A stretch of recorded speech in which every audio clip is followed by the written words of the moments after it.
तरफ से। हेलो शेरा भाई बहराइच की तरफ से 50 रुपया नेहा जी शुक्रिया लगाओ।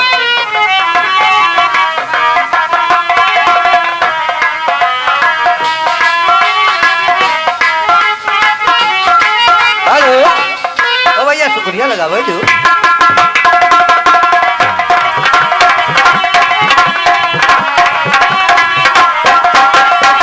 फिर हमारे शेरा भाई 50 रुपया आपके लिए शुक्रिया लगाओ लगाओ।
शेरा भाई बहराइच की तरफ से 50 रुपया नेहा जी आपके लिए तू शुक्रिया लगाई दो बैठ के बस।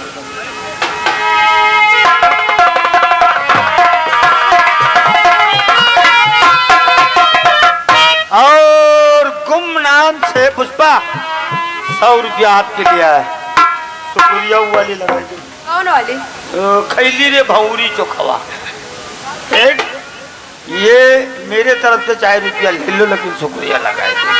हाँ। अच्छा हेलो ओ खैली रे भौरी चोखवा ये बात ओ घिया में लगाई के ओ सुतली में राजा जी के गोदिया लाहे लाहे ओ सुतली में सैया जी के गोदिया और जंघिया में जंघिया सटा सुतली।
वाले पूर्वा 500 और लेकिन जो गाना तुमने शुरू किया था वही गाना शुरू करो।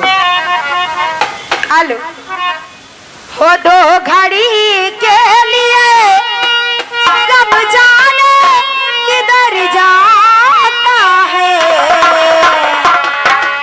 2 घड़ी के लिए कब जाने किधर जाता है तेरे पास आके मेरा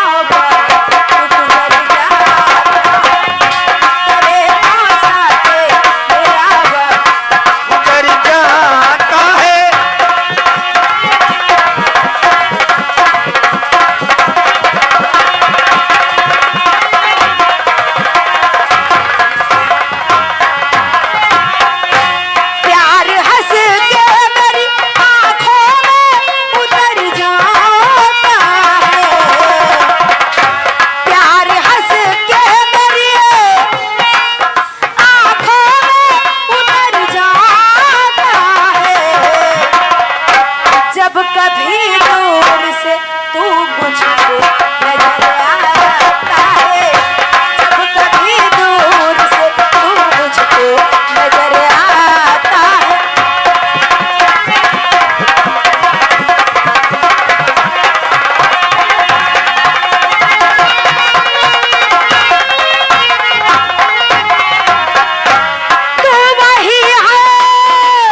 वाले पुरवा 500 रुपया और आया है आपके लिए, शुक्रिया धन्यवाद।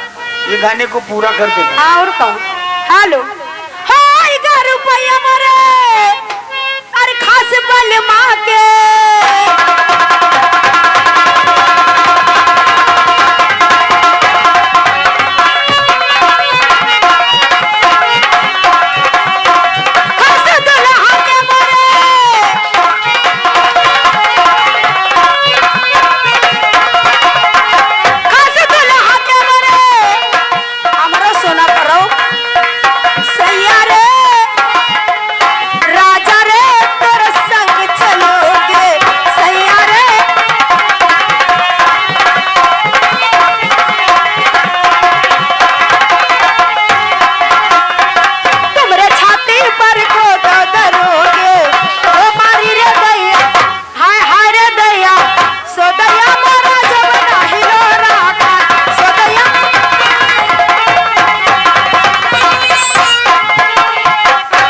हेलो तो वही है जिसे नजरों ने सदाएं दी है।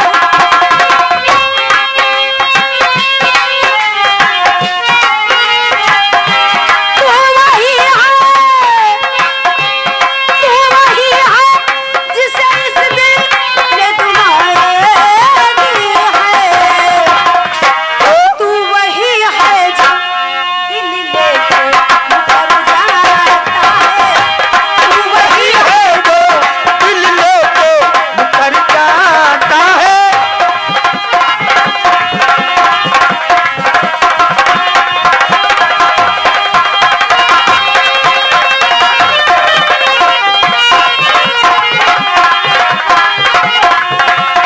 हेलो हेलो ओ मदीना आई दरिया क्यों आई हाय चलो ये गाना के बाद में लंबी जुदाई